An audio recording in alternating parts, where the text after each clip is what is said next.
আচ্ছা, আমার একটা প্রশ্ন ছিল কাঞ্চন, হ্যাঁ, যে তোমার চেয়ারের অ্যাডভান্টেজ আর অম্বরীশের চেয়ারের অ্যাডভান্টেজ কি? দেখুন দাদা, আমি একটা কথা বলি, অম্বরীশ যখন ভূমিষ্ঠ হয় এই পৃথিবীর বুকে, তখন অম্বরীশের এই সুখবরটি নিয়ে নার্স ছুটে আসে অম্বরীশের বাবার কাছে, বলে যে আপনার ছেলে হয়েছে। অম্বরীশের বাবা আনন্দে 50 টাকা দেয়, নার্স ছুঁড়ে ফেলে দিয়ে বলে অন্তত 500 টাকা দিন, কুলি ভাড়া লেগেছে বেডে আনতে।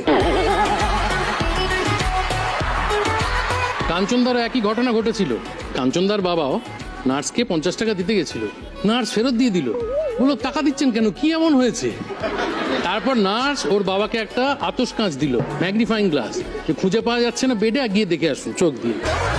দেখুন দাদা, আমি একটা সত্যি কথা বলি, আমার এই চেয়ারে অনেকগুলো সুবিধা আমি পেয়ে থাকি। যেমন যেমন যেমন ধরো, আগের চেয়ারাটাতে আমার কোনো এক্সরে খরচা লাগতো না, ডাক্তারবাবুর কাছে যেতাম, 25 পারের ডুম জেলে দিত, খালি গায়ে দাঁড়িয়ে পড়তাম, এপার ওপার পরিষ্কার দেখা যায়।